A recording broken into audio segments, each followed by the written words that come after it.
Yo, what is going on, everybody? Stiff, and we are back with some more Madden NFL 17 news. And today we are going to be going over some additional gameplay improvements, and we are going to specifically be going over the special teams that is going to be going on in Madden NFL 17. Now, EA, I know, released a blog a couple weeks ago about this, so I will leave that link in the description. But I figured I would make this video now because we actually got to play Madden NFL 17 over at EA Play, and I could give you guys a better incentive on how it works and some of the key features and new things that are going to happen in the special teams for Madden NFL 17. So here we go, let's get in. Make sure you guys subscribe if you guys are new, like if you guys are enjoying the Madden NFL 17 news, and once we're able to post some more gameplay, we will definitely get that out there and some more news for Madden NFL 17. So here we go, special teams.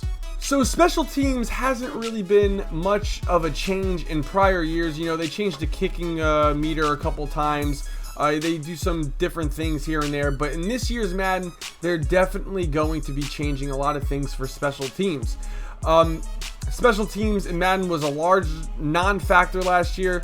In prior years, kicks were too easy to be made, blocks were almost impossible without exploiting the game pretty much. So they felt pretty strongly that this was not a good representation of what the NFL is really like and how more sim-styled play should be going forward. So their goal was basically to find this area where they had to add risk, strategy, and some reward implementation for, you know, potential things that could decide the game. So the first thing we're going to be going over is the new kick meter. They reviewed the game tape for, you know, NFL 2015 season, and they came to the realization that the new kicking meter was less automatic this year.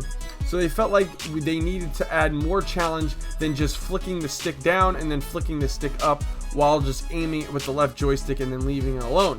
We also felt that the kicking ratings need to have a much more bigger impact on the game. So they quickly adopted to the 3-button approach, which was similar to what you would see in baseball games, you know, pitching or golfing mechanics when, you know, teeing off or, you know, hitting the ball that way. So you click the button once and it starts up the meter. That's going to be your kicking power. You're supposed to try and get it all the way up the meter where it says. That's where you click it, and then that's where your power is going to be. Then the meter goes back down, and you're going to have to try and get it in a certain little rectangle. Now that rectangle determines on your kicker's accuracy. You're going to try and want to time it perfectly so that when the meter's coming down, you get it right inside the rectangle. If your kicker has good accuracy, the rectangle is going to be bigger. If he doesn't have good accuracy, it's going to be a little bit smaller, and that's going to reflect the accuracy that your kicker is going to have. Now also, what they did is on the direction of your kick is when you move the left joystick, you're going to have to hold it in place to where you want to kick it. You can't just move it left and then take your thumb off the left joystick and then move it left again. It's going to automatically reset to the center of your kicking pattern when you let go of the left joystick. So you're going to actually have to hold your left stick in place to where you want to kick the ball, hit A for the power, and then let it go down to reset, and then you're going to have to hit A again inside the little rectangle to get your accuracy, and that's how the new kicking meter is going to work. It's going to work the same way for squib kicks because they're bringing that back, and also onside kicks, in which we will get later on in the video. So moving forward, the next new thing is they're adding more trick plays onto, you know, your special teams. One aspect of the special teams they knew they had to get into Madden NFL 17 is the trick plays, and you guys actually saw that in the first ever trailer for Madden NFL 17, where the Patriots, you know, they faked the field goal, and I think they pitched it to Rob Gronkowski. So some of the most exciting, unforgettable highlights in football are those that are rare trick plays that do happen mostly in college, but they have the potential to change the outcome of the game significantly. I don't know personally how I feel about this being a competitive player, where, you know, usually you put your controller down when someone's kicking a field goal or when they're punting the ball. I don't know how trick plays is really going to establish, but as long as there is an even width of checks and balances that goes forward with the trick plays, I'll have really no problem with it. And another example you can remember is Seattle's trick field goal for the touchdown versus the Packers in the playoffs. That was a huge one. While Madden has some special team trick plays this year, we have not opened up the playbook some of the modern takes that we see in the NFL. Offenses will now have several trick plays options, both runs and passes, for field goals and punt formations. These generally will only have a chance of working against all blocked formations, so pick your moments carefully. Exactly what I like to see. If you're trying to block the kick, a trick play will work. If you're in not a block, if you're trying to fake block it and you're actually in a zone coverage, it's not going to work. Exactly perfect what I would like to see.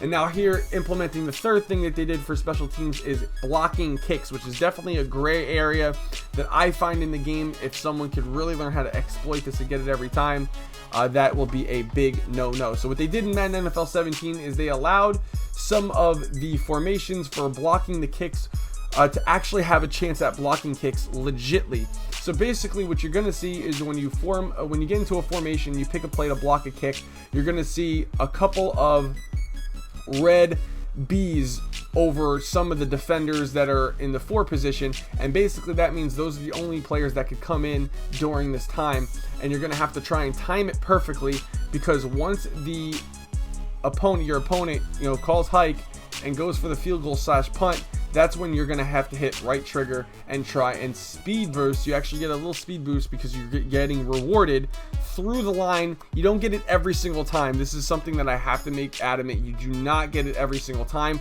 It's a game of chance that goes through it. You're actually risking your player to try and get through the line with some stick work and actually get to the punter or get to the field goal kicker and block the kick. Now, this does not also make it every single time you get through the line, because what may happen is the kick may go through and you actually may hit the punter / field goal kicker, and that will actually draw a penalty. Penalties were somewhat of a thing that I've seen at EA Play where that will happen and you will draw the flag. Also, another thing, if you're going for a punt block or a field goal block and you do a trick play just like I talked about before, it will hurt you and it will definitely connect. You will miss the block punt or the block field goal if it's a fake, and you will be risking a touchdown. As long as there's some checks and balances that's going forward with this system, I do not mind it at all. But again, I would not be surprised if someone tries to find a way to exploit this and finds a way to get it every single time. I hope that does not happen. I'm sure a patch will arise if that does happen, but for right now, it's definitely a great thing to have in the game. They want to make it clear that the blocking kicks is going to be organic and definitely unpredictable when it does happen. So the last thing I want to go over is the onside kicks that are going to be implemented into the new Madden NFL 17. With the organic nature of ball physics we went over last video, onside kicks are making a big comeback in next year's game. They have restored the ability to aim your kicks to give users a little bit more control over placement. The unpredictability introduced by the ball physics makes onside kicks another thrilling aspect of special teams in Madden NFL 17. This is just another cool little feature that they're adding to make it better and make Madden NFL 17 a more complete sim NFL game. I couldn't be more excited. I think they're definitely going out in the right direction, adding this new feature to onside kicks. I know in previous Maddens, people used to come off in kickoff coverages, and that would give them a better probability of recovering onside kicks than actually coming out in onside kick recovery, which was definitely something that they don't want to promote. So that is going to be the end of the special teams Madden NFL 17 news. If you guys enjoyed the video, make sure you guys subscribe, like this video, follow us on Twitter, Twitch, and subscribe to us on YouTube, and I will see you guys in the next video. What do you guys like? What do you guys dislike about these new features? Let me know in the comment section. Adio.